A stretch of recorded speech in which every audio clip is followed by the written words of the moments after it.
Welcome back, everybody, for another deep dive. This time, we're going to be focusing on the Luby shooting in Killeen, Texas. This happened back in 1991, and yeah, it was unfortunately a turning point in American history, becoming the deadliest mass shooting at the time. A very difficult topic, but it's one that I think is very important to examine to understand the impact these events have and how we respond to them. Yeah, for sure. So we're going to be walking through this event chronologically, looking at the incident itself, the individual who was responsible, and then kind of the aftermath. Okay, sounds good.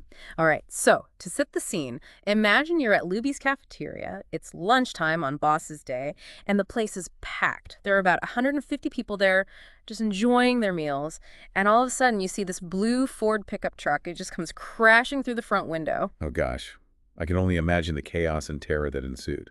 It's just unbelievable, right? The driver of the truck, a guy named George Hennard, gets out and he starts shooting. He's armed with two pistols, a Glock 17 and a Ruger P89. And witnesses say he was yelling things like, "All women of Killeen and Belton are vipers." Really hateful stuff. Yeah, that's disturbing. And what's even more disturbing is that it seems Hennard wasn't just randomly firing. He was actively selecting victims.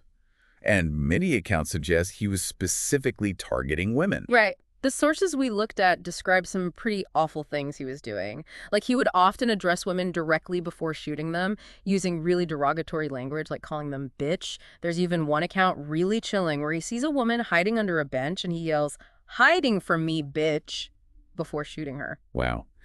Obviously, these actions point towards misogyny as a potential motive, and that was discussed a lot after the shooting. But it's also important to point out that Hennard seemed to have a broader history of anger issues, and some sources suggest he may have also targeted people he felt had wronged him in the past. Yeah, that's definitely a possibility. It's hard to really comprehend what was going on in his mind. But amidst all this horror, there were some incredible acts of bravery, too. Like one guy, Tommy Vaughn, he was 28 years old, having lunch there that day. He saw an opportunity, and he threw himself through a window to create an escape route for others. Wow, that's amazing. That kind of quick thinking undoubtedly saved lives. Talk about the human instinct for survival kicking in, even in the face of such extreme danger. Absolutely. So dozens of people followed him, just scrambling to get out. By the time police arrived, about a third of the people had managed to escape. But for those who remained, the nightmare wasn't over. Hennard engaged in this brief shootout with the police, was wounded, and then retreated to an area between the restrooms. And did he ultimately surrender? He refused to, and tragically, he ended up taking his own life. That's unfortunately a pattern we see quite often in these mass shootings, isn't it? It really is, and it raises a lot of difficult questions. Definitely. Researchers have identified a few potential reasons why this might be the case. Some think it's about avoiding capture and punishment. Others say it might be a final act of control in a situation where they've lost all sense of control. It's hard to say for sure, so let's shift gears a bit and focus on George Hennard himself. Who was he, and what might have led him to this point? We know he was 35 years old, unemployed, and had previously worked as a merchant seaman. Right. And people who knew him described him as reclusive, even belligerent at times, and having a pretty volatile temper. What's really concerning is that despite these potential warning signs, there wasn't a clear intervention that could have prevented this tragedy. It makes you wonder about the mental health awareness and support systems that were in place back then. Yeah, that's a huge question. There were some other really unsettling things about Hennard that came out after the shooting. Like, he had apparently stalked two sisters who lived near him and even sent them threatening letters. There were also reports of him making really disturbing comments to people he worked with, talking about, wanting to kill people and things like that. Oh, wow. Those letters to the sisters, those are especially disturbing. I read one where he wrote, "Please give me the satisfaction of someday laughing in the face of all those mostly white, treacherous female vipers from those two towns, Killeen and Belton, who tried to destroy me and my family." Just full of rage and resentment. Mm-hmm. It's chilling to think that it was almost like a preview of the violence that was to come. It's just awful. And he also asked them, "Do you think the three of us can get together someday? And you think I should keep a list of names and addresses of all those female vipers who tried to destroy me and my family?" It's really heartbreaking to think that there might have been missed opportunities to step in. Yeah. Maybe if those warning signs had been taken more seriously, things could have been different. It's so easy to say that in hindsight, isn't it? But it really underscores the need for us to be more aware of these red flags and understand the potential for things to escalate. It's not about profiling people or anything like that, but just recognizing when behavior is concerning and making sure there are support systems in place. Absolutely. So the impact of this shooting was just devastating. 23 people lost their lives. Another 27 were wounded. The scale of it is just immense. It left lasting scars on the community and really on the entire nation. It's a reminder that even in seemingly ordinary places like a cafeteria, this kind of violence can happen. And it's terrifying. It is. And as we'll discuss further, the aftermath of this event really sparked a major debate about gun control in the United States. It really did. The Luby shooting kind of became like this big flashpoint, in the whole national conversation about gun control. It forced people to really confront the issue head on. Yeah, for sure. It really exposed those sharply contrasting viewpoints surrounding gun control and just highlighted how deeply divided American society is on this issue. Totally. On one side, you had folks who were like, look, we need stricter gun control laws like yesterday. It's the only way to prevent these tragedies from happening again. They argued that things like, limiting access to certain types of firearms, especially the ones with those high-capacity magazines, could potentially save lives. Right. And they pointed to cases like Hennard's, where, the ease with which he obtained his weapons raised serious questions about whether existing regulations were actually effective. Exactly. Then you had others who were saying, hold on, maybe the focus should be on mental health instead. They felt that, by improving mental health services, we might be able to identify people like Hennard before they, resort to violence. Makes sense. And then, of course, there was the other side of the debate, the gun rights advocates. They were adamant that law-abiding citizens should have the right to own firearms for self-defense, period.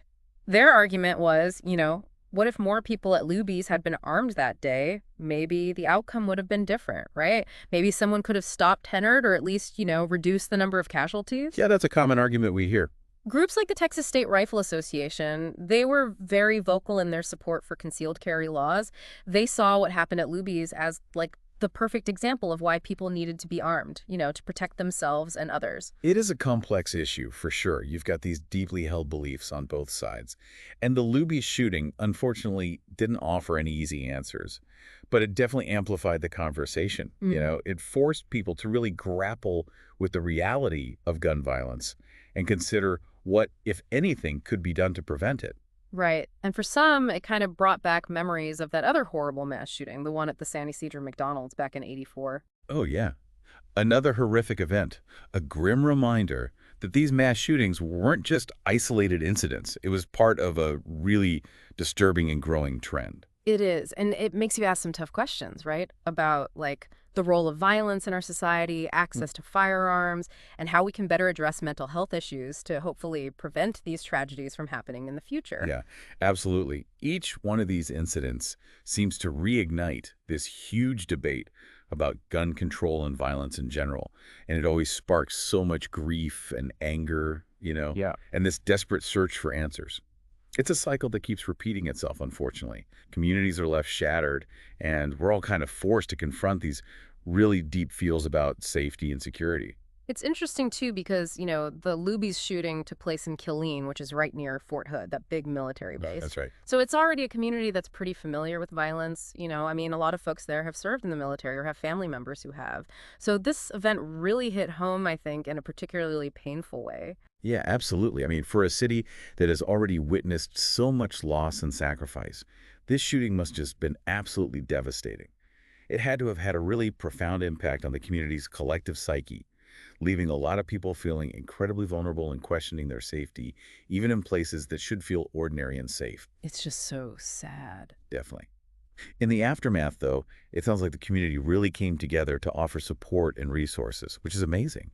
Counseling services were made available to the families of the victims, the survivors, and even the first responders who, witnessed the horror of that day. That's so important. It really is.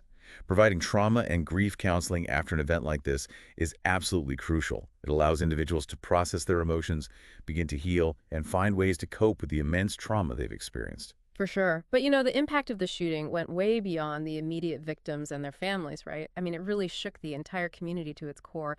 It left this lasting legacy of grief, fear, and just a profound sense of loss. Yeah, no doubt. The shooting forced the nation to confront, once again, the complex issues of gun violence, mental health, and, that ongoing challenge of how to prevent these kinds of tragedies from happening again. It's a tough one. Yeah. And if we circle back to George Hennard for a moment, there were just so many concerning things about him, even beyond the horrible actions he committed that day. Yeah. Looking at his life before the shooting, it really does paint this disturbing picture of someone who is deeply, deeply troubled. There were just so many red flags, his anger, the misogyny, the increasingly erratic behavior. Yeah. His relationships with women, especially, seemed really strained. There are a lot of accounts of him expressing hatred and resentment toward women in general. Right. People said he would make derogatory comments, call women names, blame them for his problems. It really seems like this deep-seated misogyny played a major role in his actions. It's like it all culminated in that targeted violence at Luby's. It's very possible. And there were also signs of, mental instability. He'd been discharged from the Merchant Marine because of drug use, and people said he would have these volatile outbursts. Yeah, people described him as reclusive, difficult to be around, and just really unpredictable. Some even called him a ticking time bomb. Wow. It's tragic because it's another reminder that, untreated mental health issues can have absolutely devastating consequences. And it underscores the need for us to be more aware, to have more understanding, and to provide better access to mental health services. I totally agree. There are also just some specific details about his past that raise a lot of questions. Like he apparently had a very difficult relationship with his mother. They would often get into these heated arguments. That makes you wonder if maybe that strained relationship contributed to his, distorted views of women. It's not uncommon for unresolved issues from childhood to, manifest in unhealthy ways later in life. Yeah, that's a good point. And it brings us back to that question, right? Were there missed opportunities to intervene? Could this have been prevented? He had shown clear warning signs, like the stalking and those letters he sent to the sisters. Oh, absolutely. Those letters were full of such intense hatred. It was clear that his mental state was deteriorating. And it's possible that if someone had intervened, recognized the severity of the situation, things could have gone differently. And I think it's important to say it's not just about hindsight either. It's about acknowledging that there often are warning signs before these horrific acts of violence occur. Exactly. It's a call for us to be more vigilant, more aware, and to take those warning signs seriously, not just brush them off. Totally. And he had made those disturbing comments to his coworkers, too. One coworker even recalled him talking about, actually wanting to kill people. Chilling. Yeah. It's chilling to think about that now, knowing what happened. It really highlights the need for, better threat assessment and for people to be more educated about the potential for violence in people who display these kinds of warning signs. Yeah, absolutely. And, it's important to acknowledge that Hennard's case isn't unique, sadly. A lot of these mass shooters exhibit warning signs before their attacks. So we really need to be paying attention to those signs, and Yeah. developing better systems for intervention. 100%. It's about creating a culture where people feel comfortable reporting concerning behavior and where there are resources readily available to address those concerns. Right. And it's also so important to remember that Hennard's actions had a huge ripple effect. The survivors of that shooting, they still carry the scars of that day with them, both physical and emotional scars. Yeah. The trauma of witnessing that kind of violence, it can have a lifelong impact. It can change their whole sense of safety and security, making it really hard to just navigate everyday life. Imagine the terror, right? Being trapped in that cafeteria, fearing for your life, seeing people all around you being shot. Just awful. A nightmare scenario. The psychological impact has to be immense. And then there are the families of the victims, the people who lost loved ones in this senseless act of violence. Their grief, it's just unfathomable. It really is. To grapple with the sudden, traumatic loss of someone you love, their lives are forever changed. It's true. And the entire community of Killeen, they were left reeling, too, from the shock and the horror of this event. It really shattered their sense of security and continues to shape their identity, I think, even today. Yeah, it's a stark reminder that violence can happen anywhere. It can touch any community. And the effects, they can linger for generations. The shooting also had a big impact on the political landscape, reigniting that whole debate about gun control. Definitely. People who supported stricter gun laws, they pointed to the ease with which Hennard got his weapons, arguing that it showed just how badly we needed tighter regulations. They felt that, limiting access to certain types of firearms and ammunition, things like that, could help prevent these tragedies. Right. They saw the Luby's shooting as like this tragic consequence of lax gun laws and really pushed for more stringent measures to keep firearms out of the hands of people who might use them to harm others. And on the other side, you had the gun rights advocates who, maintained their position that law-abiding citizens have the right to own guns for self-defense. Yeah, their argument was centered on the Second Amendment, basically, that it guarantees that right, and any attempt to enact stricter gun control laws is just an infringement on the rights of responsible gun owners. And they felt strongly that if more people in that cafeteria had been armed, they could have stopped Hennard, or at the very least, minimized the casualties. That argument often focuses on the idea that an armed citizenry can deter crime and be that first line of defense, especially in active shooter situations. It's a big debate, and the Luby's shooting really became like a focal point in that whole ongoing conversation about gun control in America. For sure. It really highlighted how divided opinions are on this issue. And it's a debate that continues today, still fueled by those passionate arguments and, conflicting interpretations of the Second Amendment. Definitely. And amidst all the political debate, it's so important to remember the human cost of this tragedy. These were real people, mothers, fathers, sons, daughters, friends, neighbors. Their lives were cut way too short because of this senseless act of violence. That's right. Their stories are a testament to the devastating impact of gun violence. We need to remember them not just as victims, but as individuals who had lives, dreams, people who loved them, people who are still hurting from their loss. Absolutely. We have to continue having these conversations. We have to explore solutions and work towards a future where tragedies like this just don't happen anymore. It's a big goal, but it's so important. I agree. It's about finding that balance, right, between protecting individual rights and ensuring public safety. It's not easy, but it's a conversation worth having. One of the things that really stands out about the Luby shooting is the impact it had on gun control debates, especially in Texas. It kind of pushed that whole issue to the forefront. Yeah, it really did. I mean, you could even say it became like a catalyst for some changes in gun laws. Lawmakers were forced to really grapple with gun violence and think about potential solutions. Totally. And I think one of the most notable changes that came about was the passage of that concealed carry law in Texas back in '95. That law basically allows people with licenses to carry like hidden handguns in public. Right. And that law was a direct response to what happened at Luby's. A lot of it can be attributed to, the advocacy of survivors like Susanna Hupp. Oh, yeah. Susanna Hupp. Her story is so powerful. She lost both of her parents in that shooting and became like a huge advocate for the right to carry concealed weapons. She always maintained that if she'd been carrying a gun that day, she might have been able to save her parents. Yeah, her story resonated with a lot of people. It had a big influence on public opinion and even lawmakers. Her advocacy, along with the efforts of a lot of gun rights groups, really helped push that concealed carry law through. It was a big moment for gun legislation in Texas. Absolutely. For gun rights advocates, it was a huge victory. They saw it as like a crucial step toward empowering citizens to protect themselves and like deter crime. Right. But of course, the law had its critics too. There were people who were worried that, letting more folks walk around with concealed weapons could actually lead to more gun violence. Like it would create more dangerous situations instead of preventing them. Yeah, it's a debate that's still going on today. Strong arguments on both sides. It's tough. Because there's no easy answer. And the impact of concealed carry laws is still something that people really disagree on. Innis. The Luby shooting also brought more attention to the connection between mental health and gun violence, too. I mean, Hennard's history with anger, misogyny, his erratic behavior, it all raised serious concerns about whether there were any missed opportunities to maybe intervene before the tragedy occurred. Definitely. It really showed that we need better systems in place to like identify and address mental health issues, especially when it comes to people who might pose a threat to themselves or others. Absolutely. The shooting highlighted the need for better mental health services, more effective ways of assessing threats, and just a better understanding of like the warning signs that someone might be at risk of becoming violent.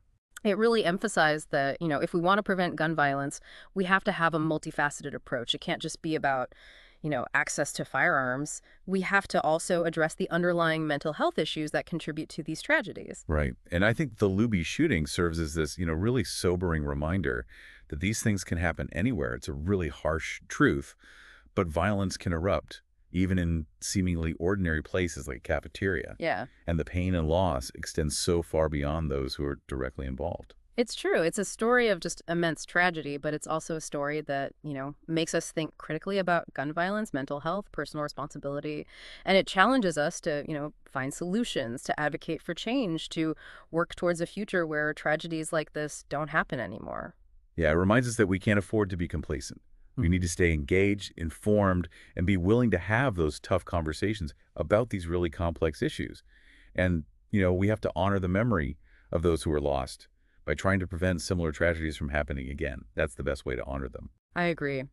Well, I think that about wraps up our deep dive into the Luby shooting. As we close, we want to leave you with a question to consider.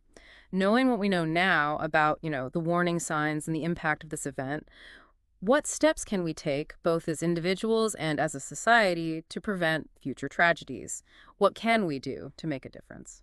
It's a tough question, a big question, but it's one that we all need to be thinking about. It really is. Thanks for joining us for this deep dive, everyone. We'll see you next time for another exploration into a fascinating topic.